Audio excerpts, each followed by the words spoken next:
E já para ganharmos tempo, te convido a abrir a sua Bíblia no primeiro livro de Samuel, capítulo de número 9.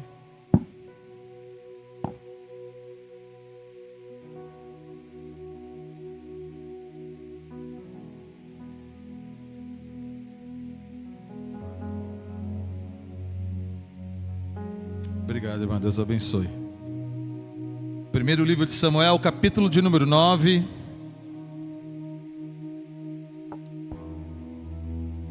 A versão que eu tenho aqui é a NAA. Versículo de número 1, ele nos diz assim: E havia um homem de Benjamim, cujo nome era Quis, filho de Abiel, filho de Zeror, filho de Becorate, filho de Afias, benjamita, dono de muitos bens. Ele tinha um filho chamado Saul, moço e tão belo que entre os filhos de Israel não havia outro mais belo que ele. Dos ombros para cima ele sobressaía de todo o povo. O versículo de número 3: E aconteceu que as jumentas de Quis, pais de Saul, se extraviaram, se perderam. Então Quis disse a Saul, seu filho: Leva agora com você um dos servos e vá procurar as jumentas. Somente até aí. Feche seus olhos, mantenha sua Bíblia aberta. Pai, estamos gratos, Senhor, pelo Senhor nos permitir mais um dia estarmos reunidos em Tua casa, Senhor. Estamos iniciando a semana, Pai, podendo exaltar e bendizer o Teu nome. Já, ó Pai amado, podemos fazer isso, até mesmo Te louvar na entrega da nossa oferta e dízimo, Senhor. Mas agora estamos, ó Pai amado, no momento onde queremos dedicar toda a atenção à Tua palavra. Que o Teu Espírito venha ter liberdade de trabalhar em nossas vidas, Senhor. Pai amado, eu quero ser somente um canal, ó Deus amado, para que a Tua palavra possa passar por mim, ó Deus, e alcançar a todos que aqui estão, a todos, ó Pai amado, que estão nos seus lares, no trabalho, ó Deus, ou todos quanto, ó Pai amado, estarão tendo contato, ó Deus, com esse vídeo, Senhor. Que o Senhor, ó Pai amado, venha, Pai amado, que a Tua palavra venha ao nosso encontro e de encontro às nossas vidas, para produzir o resultado para o qual o Senhor está enviando. É o que nós te pedimos, em nome do Senhor Jesus. Amém? Você pode dar uma glória a Deus aí?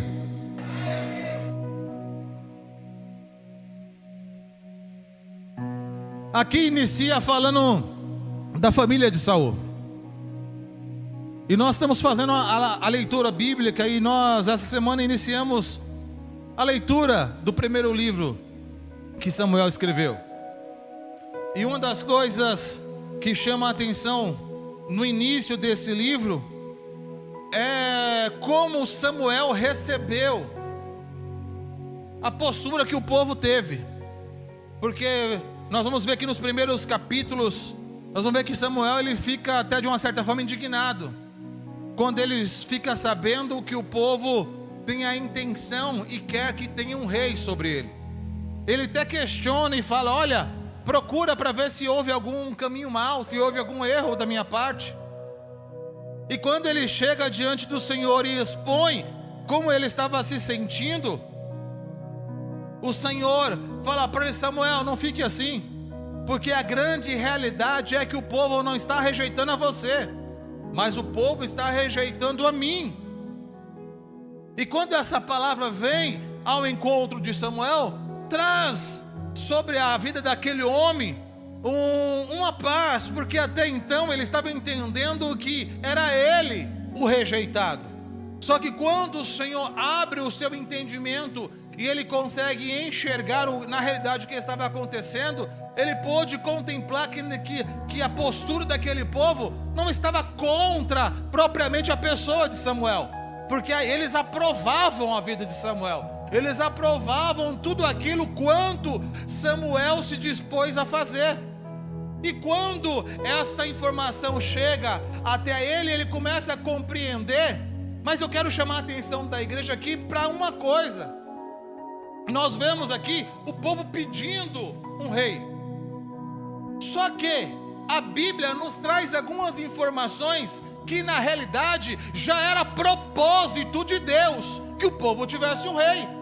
Nós vamos ver quando ele fala isso com Abraão, lá no capítulo número 17 do livro de Gênesis, quando ele faz a troca do nome. Até então Abrão era o seu nome, só que quando Deus reaparece a ele e reforça a aliança com ele, fala: eu vou trocar o seu nome, a partir de hoje não mais chamará Abrão, mas sim Abraão, porque você vai ser pai de muitas nações. O Deus fala assim: olha, você vai ser extremamente fecundo. O que é isso? A sua aliança, a sua linhagem vai ser grande, que você não tem ideia. Por isso que certa vez ele fala: olha para o céu, conta as estrelas, se é que tu podes. Conta as areias, se é que tu podes. Eu não consigo, Senhor, mesmo que eu tente eu vou me perder. Falou: então é assim que será a sua descendência. Então olha Deus fazendo uma promessa a Abraão, só que ele detalha essa promessa. Ele fala assim, que você vai ter não somente uma nação, mas nações sairão de ti. Então, para nós entendermos que nada acontece na nossa vida por acaso, tudo o Senhor tem programado e projetado. Então a grande questão é o que? Nós entendemos a aguardar a vontade do Senhor se manifestar, porque Ele continua dizendo, Ele fala: vai ser nações e nações de você, e reis. Ele fala: olha, não será uma nação, será nações que vão vir da sua linhagem e terão reis. Depois nós vamos ver mais para frente, no mesmo livro do Gênesis, no capítulo 49, quando Jacó, ele já está no final da sua vida, no leito ali, onde ele já não tinha, os seus dias já estavam contados. Ele reúne todos os seus filhos, e ao reunir os seus filhos, ele começa a fazer o quê? A declarar uma bênção, a declarar uma promessa, a trazer uma palavra sobre a vida de cada um dos seus filhos. E assim ele fez, foi passando filho a filho. Quando chega no nome de Judá, ele para e ele fala assim: o cetro não se apartará de Judá, nem o bastão de comando de entre os seus pés. Gênesis 49, o versículo de número 10. O que ele estava dizendo com isso? O que é o cetro? Ele fala assim, está falando de reinado. Ele está falando: olha, o cetro, os reis vão estar na linhagem de Judá. E quando ele fala assim, e o bastão de comando estará nos seus pés, ele fala: não somente reis, mas terão governantes, terão pessoas que vão fazer a diferença, e vai ter uma linhagem real. Deus havia escolhido assim. Quando ele lança essa promessa, então já está deixando claro para o povo: haverá um momento em que eu vou levantar um rei. Haverá um momento em que vocês terão um homem direcionando vocês, mas esse momento, quando acontecer, eu vou falar. Quando chegar a hora certa, eu vou direcionar. Mas o que acontece aqui? Nós vemos uma outra coisa acontecendo. Mais confirmações para isso nós vamos encontrar Moisés no livro de Deuteronômio, no capítulo de número 17. Ele discorre a partir do versículo 14 orientações, diretrizes de como o futuro rei de Israel deveria ser, mostrando o que? Deixando o povo ciente: olha, está chegando próximo o dia que vai se cumprir algo que o Senhor falou aos nossos antepassados. Porque Deus, uma coisa Ele não deixa cair por terra, é a sua palavra. Ele vela para que toda ela venha se cumprir. Oh, aleluia! Só que sem saber, Israel estava antecipando uma promessa, sem ter ideia, talvez, eu não sei, eu não posso julgar, mas sem saber, ele estava antecipando. E aí se encontra o grande problema, meu irmão. E é aqui que eu já quero, porque Deus me chamou a atenção nesta madrugada, eu quero compartilhar com você, igreja. Porque o importante é termos a certeza que Deus tem promessas na nossa vida. Eu quero saber, tem alguém aqui que tem promessa de Deus? Eu posso ouvir um amém?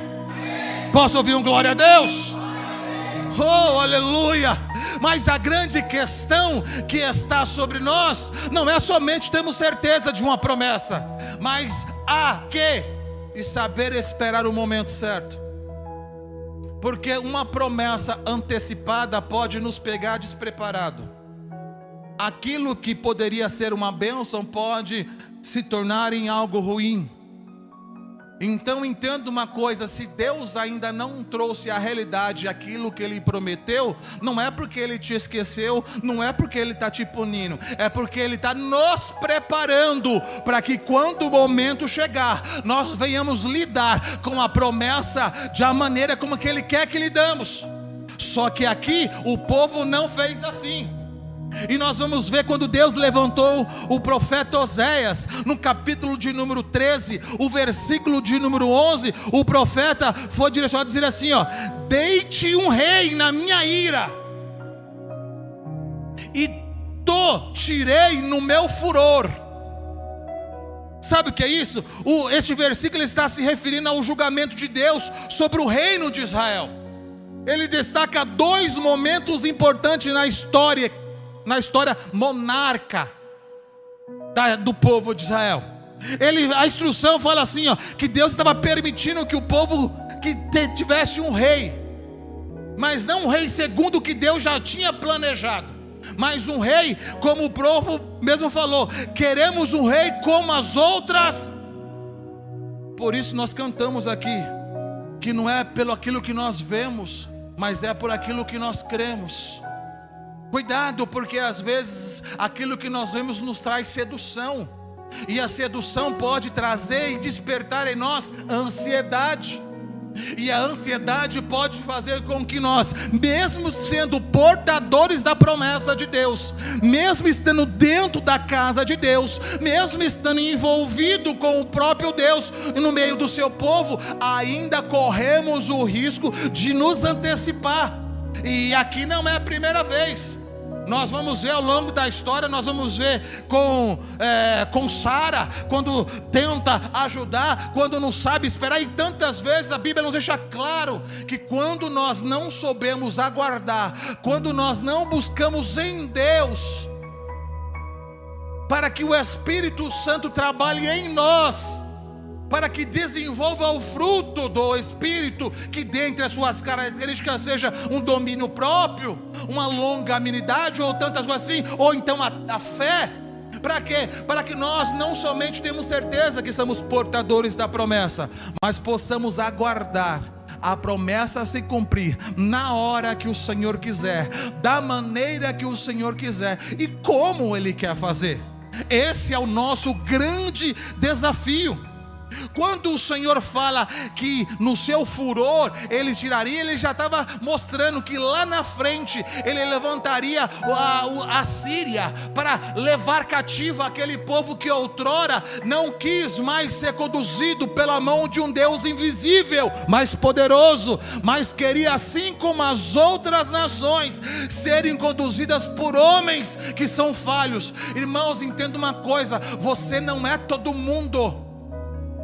Ah, pastor, mas eu trabalho, e onde eu trabalho eu tenho um monte de crente, só que os irmãos lá estão fazendo isso. O que eles estão fazendo agrada ao Senhor? Não, então sai fora disso. Mas são crentes, mas você não é como ele. Nós precisamos entender que Deus nos separou, Deus nos escolheu para não vivermos como todos estão vivendo. Nós estamos nesse mundo, mas nós não pertencemos a este mundo. Não é os estilistas que vão ditar a moda que nós temos. Nós podemos até nos prender às paletas de cores, mas irmão, tem vestimenta que não convém com o Filho de Deus usar. É mesmo, pastor, na igreja não pode. Não pode em qualquer lugar, porque você é crente aqui na igreja, mas na festa de casamento também você é crente. Tem irmã que na igreja tampa o busto, mas na festa de um casamento, misericórdia. Ah, pastor, mas é chique, mas você continua sendo crente. E tem um monte de gente olhando para você. E às vezes, uma escolha errada, nós levamos muitas pessoas a errar. Cuidado, vigia, crente. O povo não vigiou, o povo tinha promessa. Deus prometeu, Kelly, Deus reafirmou, e Deus falou através de outros profetas que ele haveria um tempo de levantar um rei, mas no momento dele. Só que o povo, mesmo tendo promessa, quando começou a ver as outras nações levantando reis, eles falaram: nós queremos ser como eles, nós queremos um homem. Ei, você não pode ser como eles, porque Deus te separou, Deus te escolheu.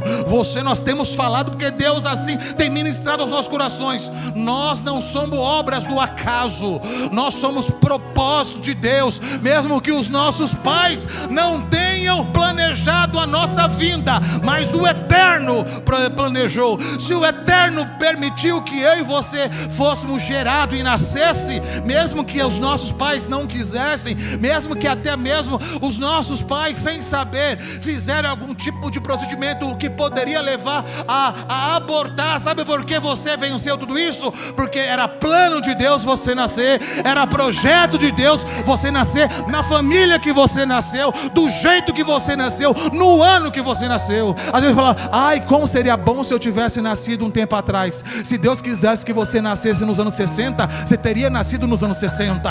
Ai, mas naquele tempo era diferente. Nossa, eu vejo a minha avó falando que quando tem algumas irmãs aqui que tem mais experiência, fala: ai, antigamente como o culto era gostoso, todo mundo chorava na presença do Senhor, não faltava um item que era principal, tinha que ter um lenço. Por que o lenço? Porque o lenço era para enxugar as lágrimas, porque era homem chorando, era mulher chorando, era criança. Ai, como era bom. Por que eu não nasci naquele tempo? Você não nasceu naquele tempo porque Deus não quis, porque simplesmente Ele escolheu para esse tempo nós vivermos. Esse tempo que muitas vezes nós sentimos uma apostasia, um esfriamento. Ai, os cultos já não são mais avivados como antes. Então faz uma coisa, ouve tudo isso que falaram e faz você o seu culto avivado. Já percebeu que se nós ouvirmos falar: não, sabe uma coisa, hoje eu vou para a igreja, meu amor, vamos fazer o nosso culto avivado? Eu não estou nem aí me importando com os irmãos. Se eu sentir vontade de pular, eu vou pular. Agora quer dizer que você precisa estar numa igreja onde tenha movimento para você se deixar o Senhor levar? Peraí, então o seu culto ao Senhor está restrito a um momento, a um ambiente? Nós somos uma igreja pentecostal. Lógico que nós temos ordem e decência, mas nós temos a liberdade de poder levantar a mão e dar glória a Deus. Nós temos a liberdade de falar em línguas estranhas. Nós temos a liberdade de adorar ao Senhor. E muitas vezes nós ficamos constrangidos porque: ai, o irmão não está fazendo. Ai, eu não vou ficar em pé porque o irmão do meu lado nem em pé ficou. Meu irmão, você sabe de onde Deus te tirou. Se você, onde Deus te tirou, te dá um coração grato, então fique em pé, pula, adora, glorifica o seu Deus.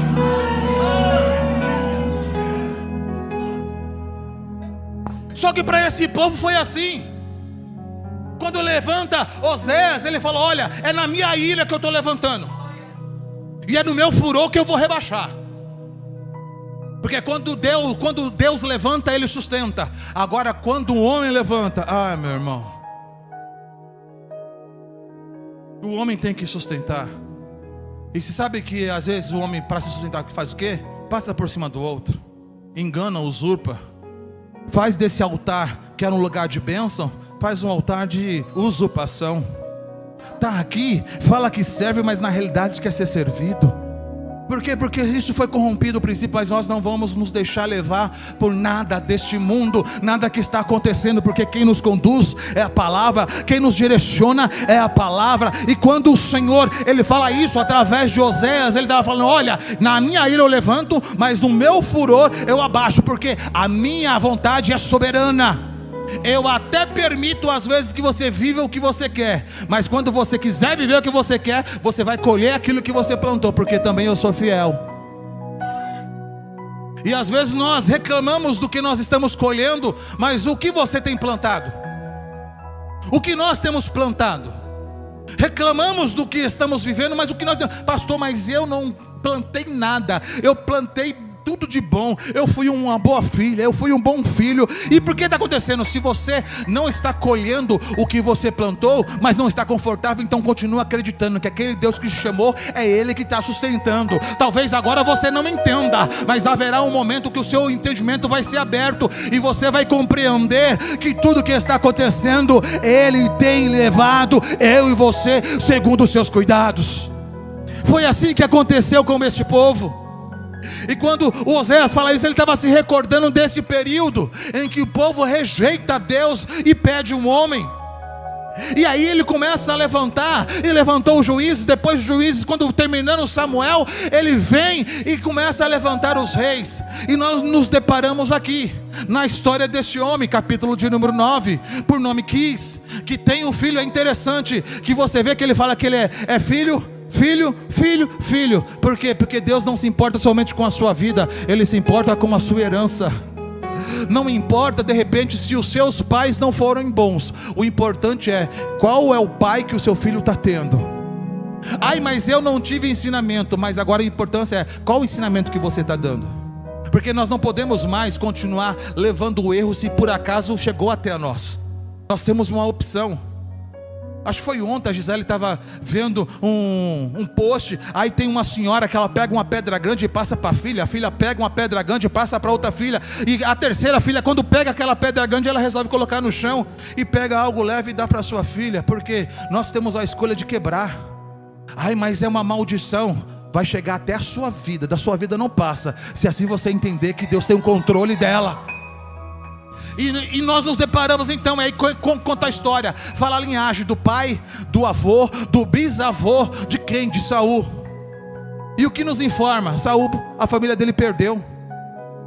Mas é interessante que ao mesmo tempo, e que na casa de Quis estão preocupados com uma perca, Deus levanta e vai falar com Samuel. E fala: Samuel, tem um homem que vai chegar até você, ele é o rei que você vai ungir sobre este povo.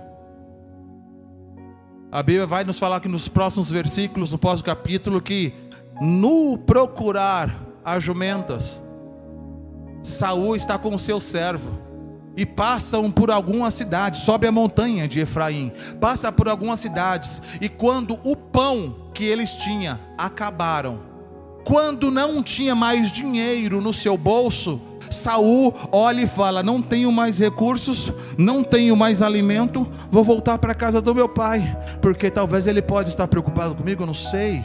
Mas aí aparece nessa cena um homem, que a Bíblia não fala o nome, só fala que ele era um servo.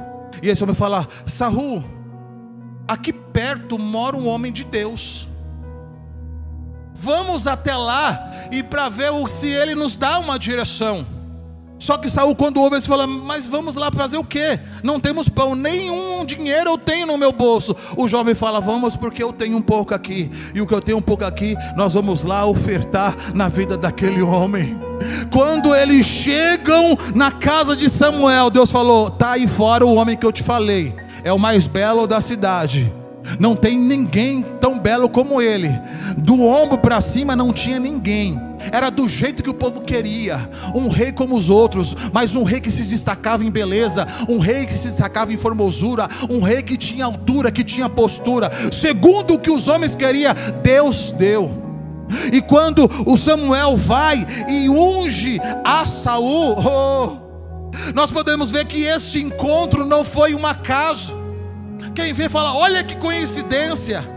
O homem procurando algo que perdeu, chega na casa de um homem ao qual Deus estava orientando. Ei, não tem coincidência quando a história nossa é com Deus. Tem sempre providência, tem sempre propósito. E a grande questão é que nem sempre quando perdemos algo é porque o inimigo está tocando. Tem vezes que nós vamos perder alguma coisa, mas é propósito de Deus, porque Saul saiu da sua casa a procurar ovelhas que haviam se perdido, e ele retornou sendo o primeiro rei de Israel. Então entenda uma coisa: mesmo que esteja um momento difícil de perca, nós ouvimos a nossa irmã aqui, a pessoa falar: nossa, mas é diferente vocês.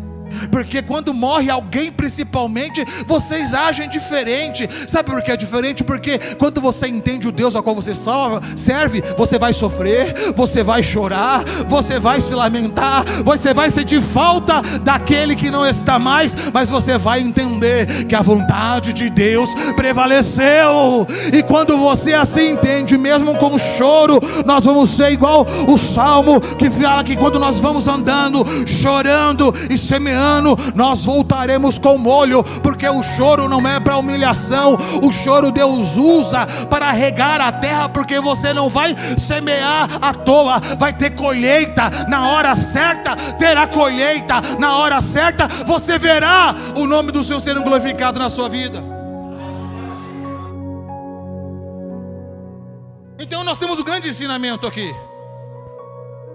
Porque quando nós entendemos que Deus tem um controle da nossa vida, e se nós permitirmos que assim Ele esteja, em todas as situações, nós seremos mais do que vencedores. Mesmo perdendo, Deus é estranho, né? Parece, mas é assim que Ele faz. Ele pega as coisas loucas desse mundo para confundir as sábias. Ele pega uma casa de luto e levanta alguém que vai levar alegria. Quantas vezes eu fui fazer visita para algumas pessoas e eu saía de lá impactado. Certa feita eu fui fazer visita para o pai, para o avô do pastor Olegário, um senhor.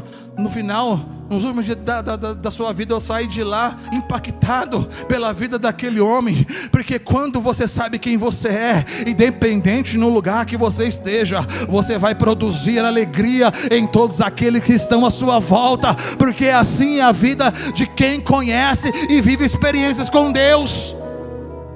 Este encontro trouxe uma unção.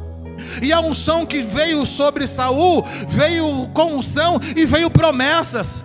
Deus estabeleceu promessas na vida de Saul, mas as promessas que Deus estabeleceu na vida de Saul, todas foram condicionais. Como assim, pastor, condicionais? O Senhor falou: se você permanecer, se você obedecer, se você fizer, você vai viver o que eu tenho para você. Quer prova disso? Logo quando ele é ungido, o Senhor fala, antes de sair, Samuel vira para ele e fala: olha, para trazer calma ao seu coração, porque você estava preocupado procurando as ovelhas, as jumentas do seu pai. Mas para trazer calma ao seu coração, fique sabendo que você, ao sair daqui, você vai encontrar, e 2 homens vão te comunicar que as jumentas já foram encontradas. Sabe o que o Senhor estava dizendo? Ei, se você andar na minha presença, se você for obediente, eu vou cuidar dos seus. Nada vai ser perdido, e aquilo que se perdeu, eu vou trazer de volta. Quer mais? Quer mais? Quando ele chega, ele encontra os homens falam: Saul, as ovelhas já foram encontradas, fica tranquilo. Mas sabe você de uma coisa? A preocupação do seu pai não é com as ovelhas, a preocupação do seu pai é com a sua vida. Sabe o que o Senhor está falando para mim e para você nessa manhã? Ele se preocupa muito mais do que com os seus problemas, é com a sua vida. Ele valoriza você, e se Ele trouxe você essa manhã e trouxe essa palavra para que você entenda que você é importante para Deus, que você tem propósito com relação ao reino, e Ele vai cumprir. Mas para isso, tenha paciência e obedeça. Oh, aleluia. Ele continua dizendo, ele fala: olha, e nesse caminho de volta, você vai ter mais um encontro. Porque é assim, quando nós caminhamos segundo a vontade do Senhor, Ele vai ter sempre um encontro preparado para nós. Ele fala: você vai encontrar 3 homens. E esses 3 homens, quando você encontrar, essa é a segunda palavra profética que vinha sobre a vida de Saul. Esses 3 homens, quando você encontrar com eles, eles irão dar para você 2 pães. Eu falei: 2 pães? Por que 2 pães? Um pão não era suficiente para satisfazer, ou pelo menos para matar a fome, a necessidade. Mas por que então Deus falou que teria 2 pães?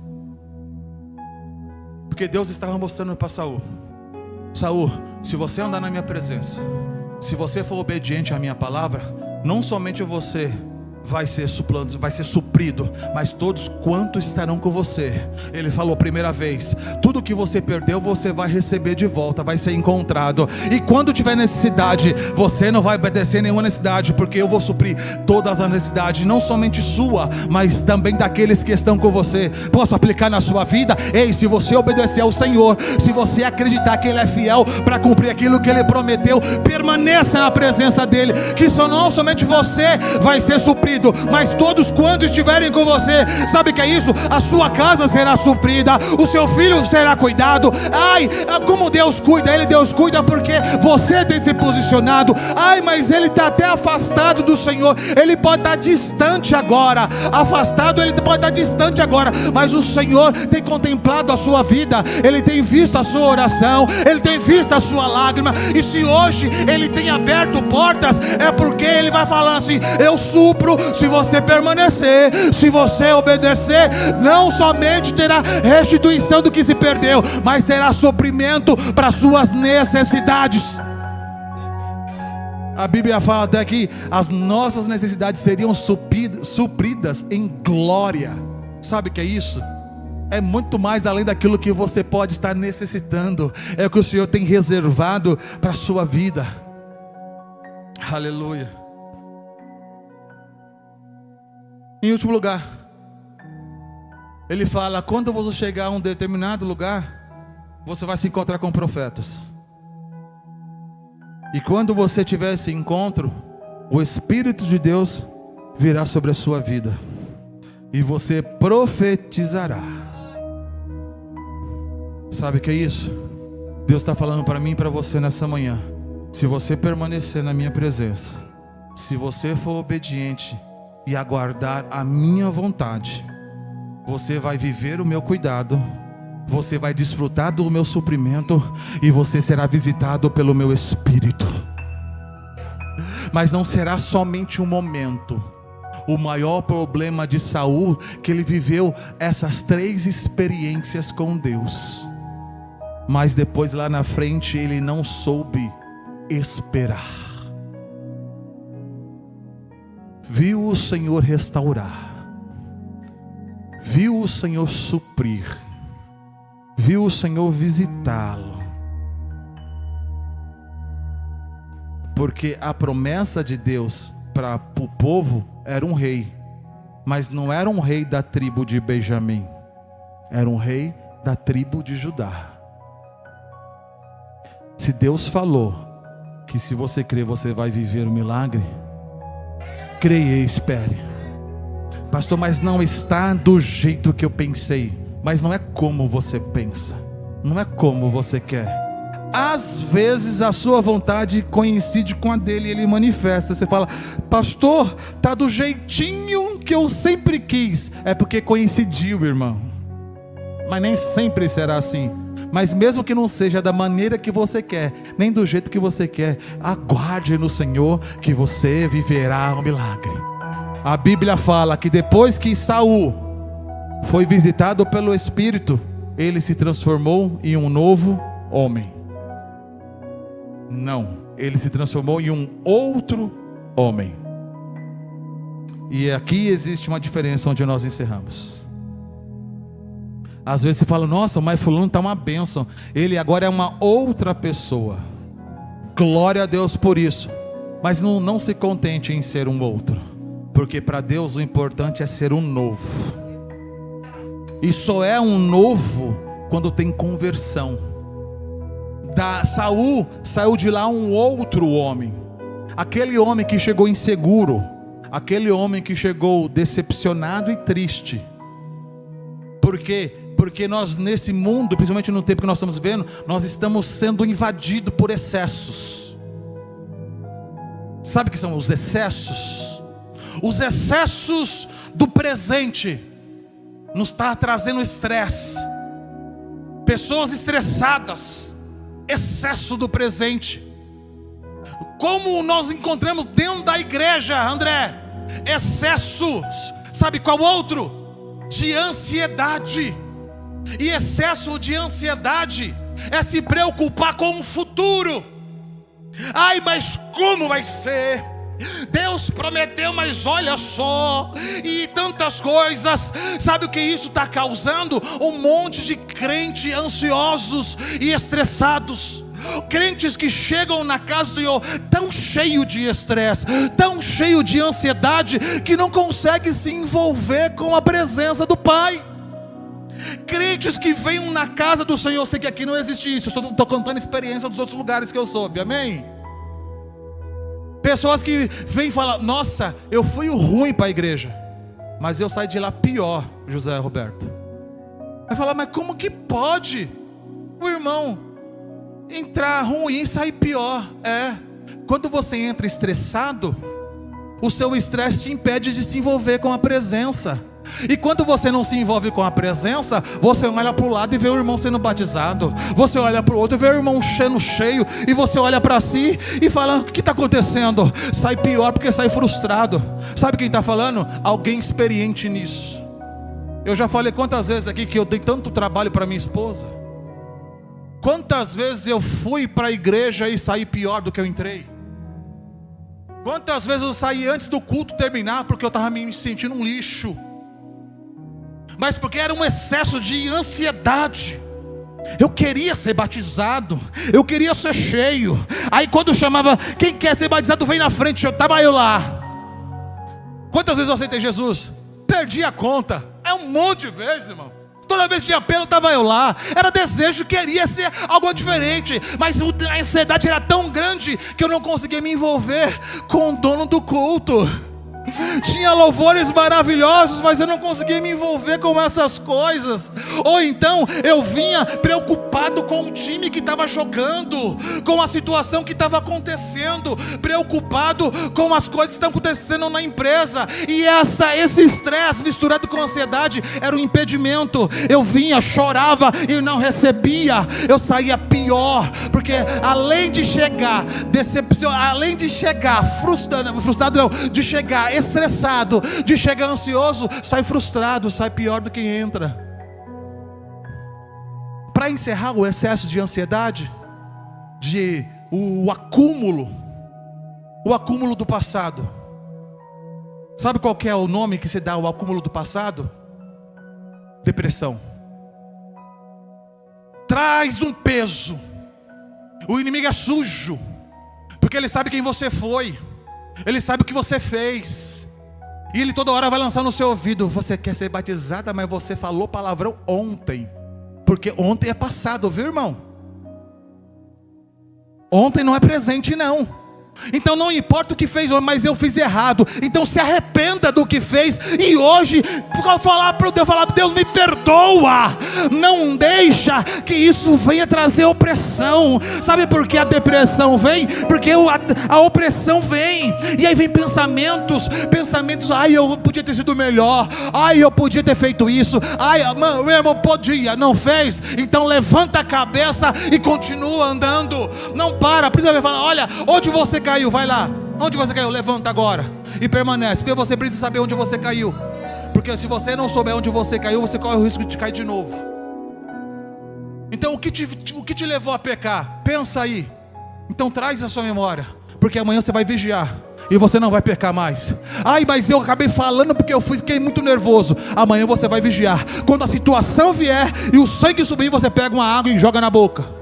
É melhor encher a boca de água do que deixar sair palavra torpe da sua boca.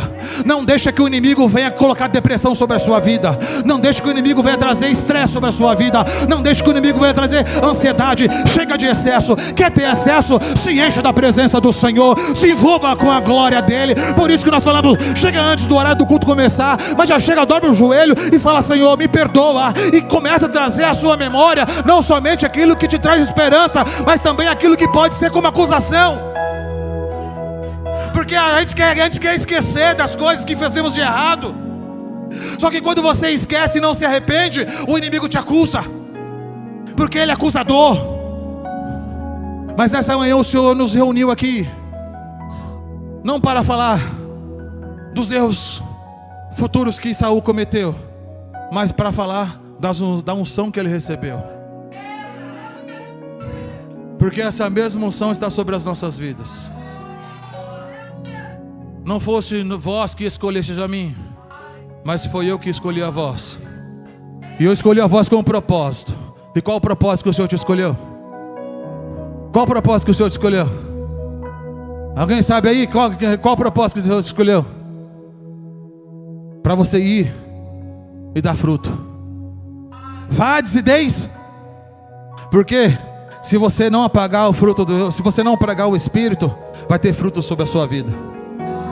Talvez hoje você só tenha lamentos, mas permaneça na presença do Senhor.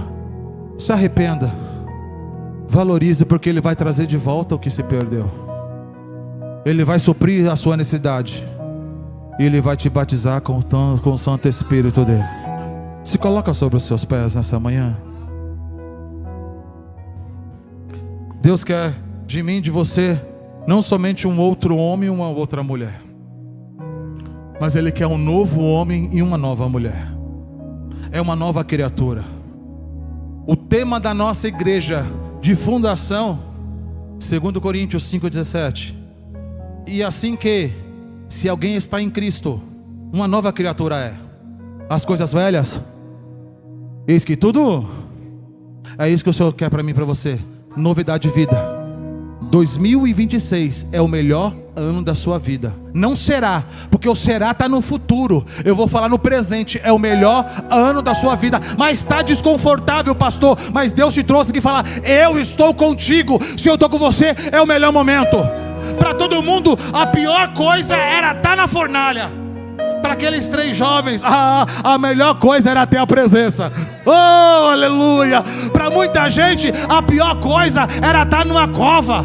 Para Daniel, foi a melhor coisa, porque aquela juba que dava medo nos outros serviu de coberta para ele. Meu irmão, porque é isso que Deus faz. Se você entender que a presença dele é a melhor coisa para a sua vida, pode jogar na fornalha, pode jogar numa cova, pode se levantar gigante, pode ter um mar na sua vida, pode ter uma muralha na sua frente. Não importa o que tenha ou o que suja, o importa é que você saiba quem você é. Você foi escolhido por Ele, e Ele nos trouxe aqui para falar: se você deixar Ele estar à frente e resolver obedecer, o milagre vai se manifestar e os sinais vão seguir. Você não vai precisar correr atrás de nada.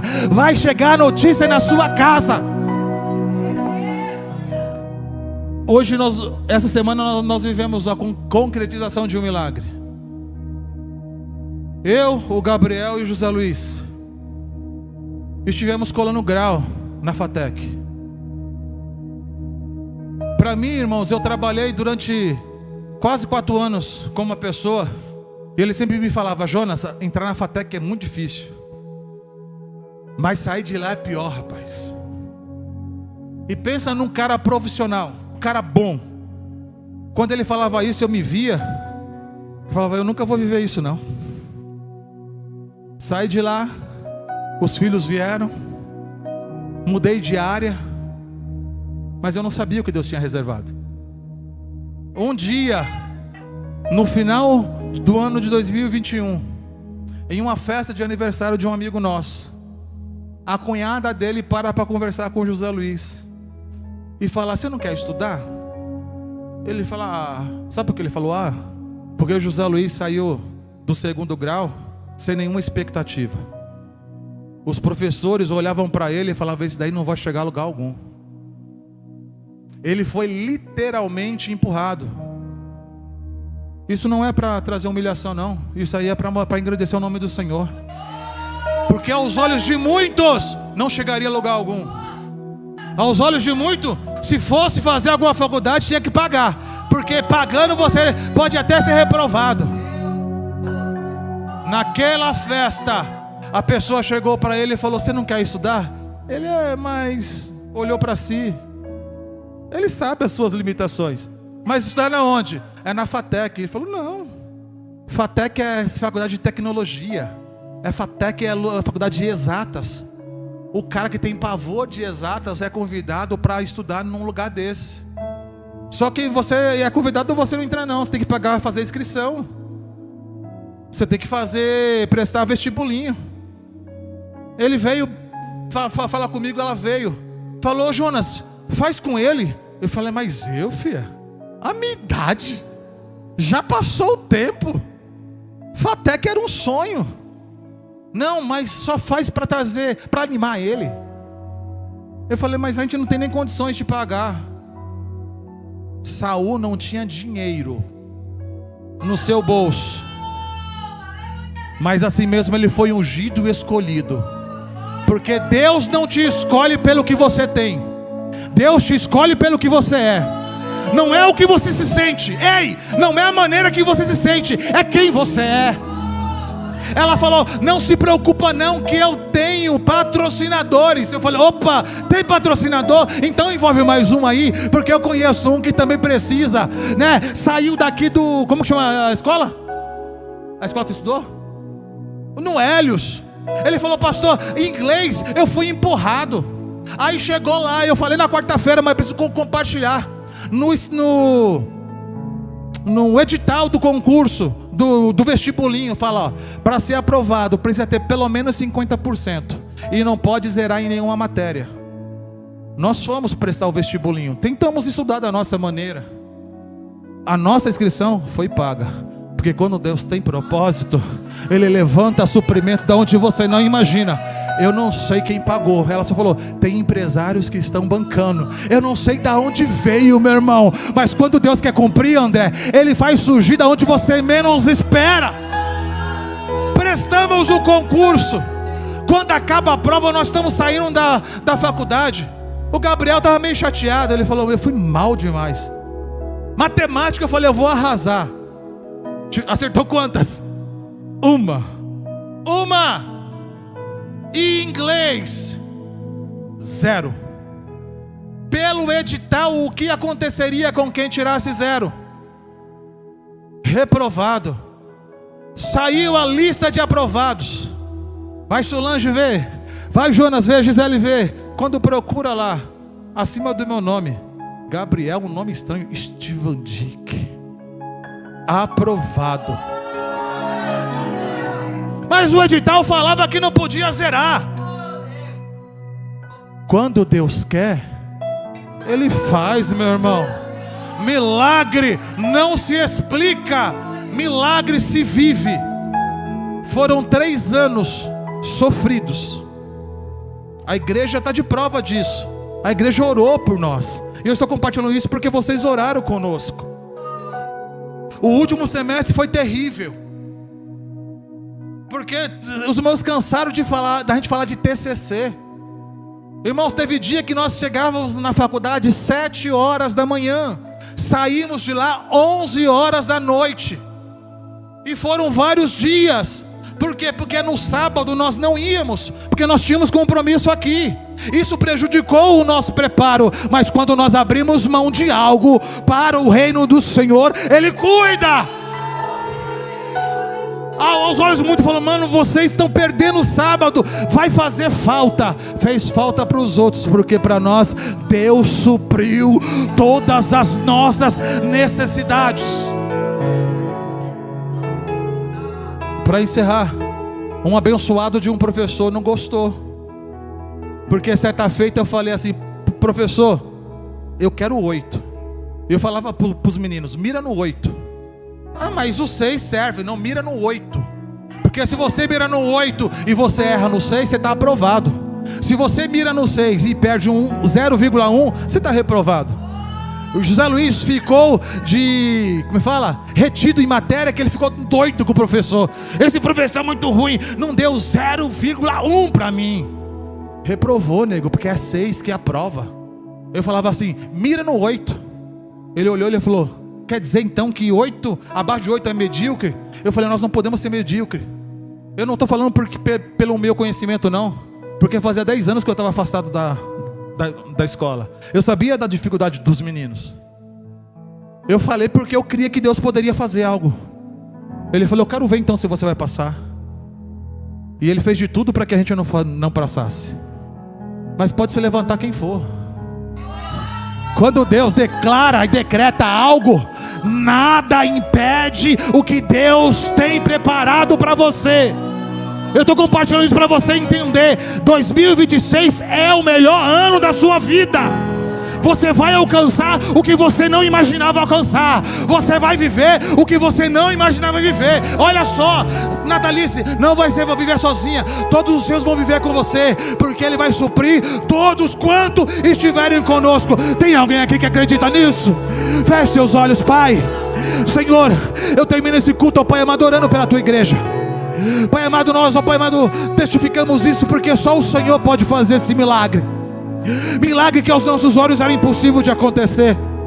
Pai amado, não foi fácil, mas não é fácil, Senhor. O fato de sermos escolhidos não vai nos garantir, ó Pai amado, que as batalhas serão fáceis, mas vai ter uma certeza, Senhor, nós somos mais do que vencedores. Eu posso hoje chorar, mas amanhã eu vou me alegrar na Tua presença, porque a Tua palavra me diz que o choro pode durar uma noite e ela pode ser inteira, mas vai ter alegria. Amanhã o sol da justiça vai brilhar. Deus, eu oro pela Tua igreja, eu oro para esses que estão em casa, Senhor, independente de circunstâncias e situações. Talvez tem pessoas, ó Pai amado, que estão com diagnósticos que são irreversíveis. Pai, em nome de Jesus, confunda a medicina, Senhor. Talvez tem sentenças que foram dadas, o edital falava, se zerar não é aprovado. Deus, tem prova no seu altar, aqui é milagre vivo. Faz isso na vida deste irmão, faz isso na vida dessa irmã, meu Pai. Confunde, ó Pai amado, todos quanto olha para essa família e fala, dessa família não vai sair nada de bom. Esse filho só vai trazer tristeza. Deus, reverte esse quadro, meu Pai. Glorifica, Pai, traz glória sobre o Teu nome, através da vida dessa irmã, através da vida desse irmão. Todos os diagnósticos, todas as previsões, em nome de Jesus, nós lançamos por terra os nossos erros do passado. Nos perdoa, Senhor, perdoa pelas palavras, por ações erradas, Senhor, mas de hoje em diante, é hoje, não é amanhã, é hoje. Nós vamos viver um 2026, o melhor ano de nossa vida. Vai ter irmão aqui testemunhando, Pai, de casa conquistada, de família restaurada, de cura manifestada, Senhor, para que o Teu nome venha a ser glorificado. É que eu oro. Alcance os irmãos que estão em casa, alcance os irmãos, ó Pai amado, que estão no trabalho, até mesmo aquele, Senhor, que está tendo contato com essa transmissão, meu Pai. Em nome de Jesus, que a cura, libertação, restauração e renovo chega sobre a sua vida, em nome de Jesus, em nome de Jesus. Se você crê e recebe essa palavra, você pode aplaudir esse Deus.